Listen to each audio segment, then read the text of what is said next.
Hi guys, welcome to இந்த channel. இன்றைக்கி நம்மளுடைய சேனலில் ரொம்ப டிஃப்ரெண்ட்டாக ஈஸியான ஒரு ரெசிபி பார்க்க போகிறோம். வாங்க அது எப்படி பண்ணலாங்கிறத பார்க்கலாம். நான் அதுக்கு 200 கிராம் அளவுக்கு நான் ஜவ்வரிசி எடுத்துருக்கேன். அது ஒரு 230 கிராம் அளவுக்கு இருக்கும். அந்த ஜவ்வரிசியை ஒரு பெரிய பாத்திரத்தில் மாற்றி எடுத்துக்கோங்க. அதே மாதிரி பச்சரிசி வந்து நான் 230 கிராம் அளவுக்கு பச்சரிசி எடுத்திருக்கேன். இது ரேஷன் கடை அரிசி தான்.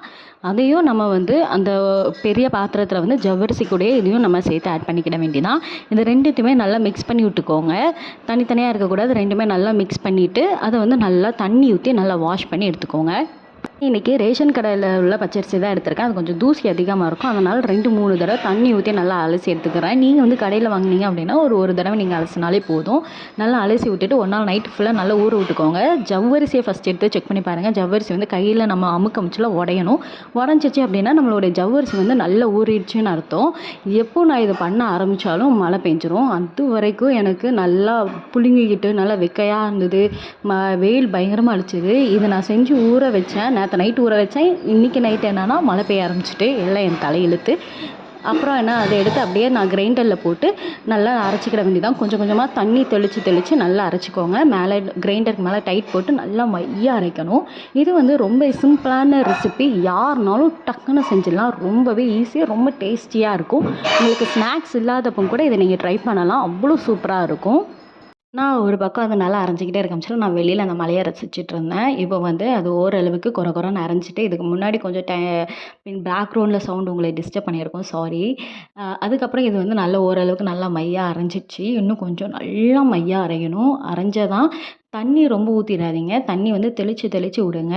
ரொம்ப ஊற்றிட்டிங்க அப்படின்னா அது ஒரு மாதிரி தண்ணியாகவே ஏறும். நம்மளுக்கு அப்படிலாம் வேண்டாம். இட்லிக்கு வந்து நம்ம அரிசி அரைப்போம்ல, ஒரு கட்டியான ஒரு பதம், அந்த பதத்துக்கு வரணும். இப்போ பாருங்கள் எப்படிலாம் மழை தூறிட்டு இருக்குன்னு. பயங்கரமாக சில்லுன்னு இருந்தது. மழை பயங்கரமாக தூரிச்சு. நான் அதை அப்படியே உட்காந்து ரசிச்சுக்கிட்டே இந்த பக்கம் நான் அரைச்சிட்டு இருந்தேன். இப்போ பாருங்கள் நல்லா மையாக அரைஞ்சிடுச்சு. அரைஞ்சதுக்கப்புறம் ஒரு டேபிள் ஸ்பூன் அளவுக்கு மிளகு எடுத்திருக்கேன். அந்த மிளகு வந்து இது கூடயே நான் போட்டுக்கிறேன். போட்டு நல்லா அது வந்து அரைக்கட்டும். எதுக்காக இது கூடயே போடுறேன் அப்படின்னா, அப்போ தான் அது இது கூட மிக்ஸ் ஆகும் இந்த மாவு கூட. அது கூட ஒரு ஸ்பூன்னு ஜீரகத்தையும் அது கூட ஆட் பண்ணிக்கிறேன். ரெண்டும் இது கூட நல்லா மிக்ஸ் ஆகும். இப்போ இந்த ஸ்டேஜில் நீங்கள் உப்பு ஆட் பண்ணக்கூடாது. இப்போ வந்து உப்பு வந்து கொஞ்சம் நேரம் கழிச்சு தான் நம்ம ஆட் பண்ணணும். அது எப்போ ஆட் பண்ணணுங்கிறத சொல்கிறேன்.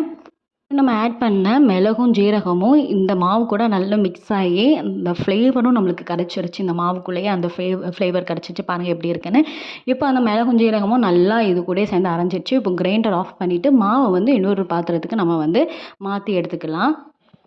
இப்போ மாவை வந்து இன்னொரு பாத்திரத்துக்கு மாற்றி எடுத்துட்டேன். அது ஒரு நாள் நைட்டு வந்து நல்லா புளிக்கணும். புளிச்சதுக்கப்புறம் நான் ஒரு செம்பு அளவுக்கு தண்ணி, ஆனால் ஒரு செம்புக்கு அதிகமாக தான் நம்ம தண்ணி ஊற்றுவோம். கட்டியாக தண்ணி ஊற்றிக்கிட்டே தான் இருப்போம். நான் ஃபஸ்ட்டு ஒரு செம்பு அளவுக்கு நல்லா தண்ணி ஊற்றிட்டு ஒரு வீட்டிலையே இருக்கிற ஒரு பெரிய பானையில் இதை பண்ணுங்கள். சின்ன பானை அப்படின்னா உங்களால் பண்ண முடியாது. இது ஆக்சுவலி ரொம்ப சின்னதாக இருக்கும். நான் இப்போ வந்து நல்ல பெரிய பானைக்கு வந்து இதை நான் மாற்றிடுவேன். ஏன்னா நான் மாவு அரைச்சி புளிக்க வைக்கணும். அப்போ பெரிய பானையில் நான் வச்சுருந்தேன் அப்படின்னா எனக்கு இடம் அடைக்கும் வீட்டுக்குள்ளே. அதனால் சின்ன பானையில் வச்சுட்டு நான் அதை பண்ண முடியல, நான் வந்து பெரிய பானையில் மாற்றிப்பேன். இப்போ கொஞ்சோண்டு உப்பு ஆட் பண்ணிவிட்டு நல்லா கலக்கி விட்டுட்டேன். கலக்கி விட்டுனதுக்கப்புறம் நல்ல ஒரு பெரிய பாத்திரத்தில் நம்ம அரைச்சி வச்சுருந்தோம் அந்த கலவை, அதை வச்சுட்டு நல்லா மீடியம் அளவுக்கு வந்து நம்ம தீயை வச்சுட்டு நல்லா கிண்டி விட்டுக்கிட்டே இருக்கணும். இதை நம்ம கிண்ட அது வந்து என்ன ஆகும் அப்படின்னா கட்டி பிடிக்க ஆரம்பிக்கும். அதை பற்றி கவலைப்படாதீங்க. அது நம்ம ஜவ்வரிசிலாம் ஆட் பண்ணியிருக்கோம். அதுக்கப்புறம் பச்சரிசி ஆட் பண்ணியிருக்கோம். அது நல்லா கூல் ஆகும். இதே மாதிரி நல்லா கூல் ஆகும். கூல் ஆனதுக்கப்புறம் பாருங்கள் எவ்வளோ பெரிய பாத்திரத்துக்கு மாற்றிட்டேன்னு. நல்லா கூல் ஆனதுக்கப்புறம் நம்ம வந்து ஸ்டவ் ஆஃப் பண்ணிட வேண்டியதான். கரெக்டாக இந்த பதத்துக்கு நம்மளுக்கு நல்லா கூலாக இருந்திருக்கணும். பாருங்கள் எப்படி இருக்குது அப்படின்னு. உங்களுக்கு வந்து இன்னும் நம்ம நேரம் ஆக இதே மாதிரி நல்லா கட்டி ஆகும். அப்படி ஆச்சு அப்படின்னா கொஞ்சம் நம்ம தண்ணி ஊற்றி நல்லா இது பண்ணி எடுத்துக்கோங்க. ஏற்கனவே நம்மளுடைய வீடியோவில் வடகம் வந்து எப்படி ஒரு ஷேப்பில் ஒரு கரெக்டான சைஸில் போடலாம் அப்படிங்கிற ஒரு வீடியோ நான் அப்லோட் பண்ணியிருக்கேன். அதோட லிங்க் மேலே கார்டில் கொடுக்கேன். ப்ளீஸ் அதை செக் பண்ணி பாருங்கள். இப்போ வடகம் வந்து நல்லா சூப்பராக காஞ்சிடுச்சு. அதை மாற்றி போட்டு நல்லா தொளிச்சு அந்த வடகத்தை எல்லாத்தையுமே நான் ஒன்றா எடுத்து வச்சுக்கிறேன். இதுதான் பழைய காலத்தில் இப்படி தொளிச்சு வச்சுட்டு ஒரு 5 நிமிஷம் கழிச்சு வச்சுட்டிங்க அப்படின்னா அது அப்படியே உதறினா அந்த வடகம் எல்லாமே கீழே விழுந்துரும்பாங்க. நம்மளுக்கு அந்தளவுக்கு பொறுமையும் இல்லை, டைமும் இல்லை. அதனால் தொளிச்சுட்டு டக்குன்னு நம்ம கையால் எடுத்தாலுமே சூப்பராக நம்மளுக்கு வந்துடும். இதே மாதிரி வடகம் எல்லாத்தையுமே சூப்பராக நான் எடுத்து வச்சுக்கிட்டேன். இப்போ பாருங்கள் எடுத்து வச்ச வடகம் எவ்வளோ இருக்குன்னு. இப்போ இந்த வடகத்தை வந்து உங்களுக்கு பொரிச்சு காமிக்க எவ்வளோ சூப்பராக வந்திருக்குன்னு.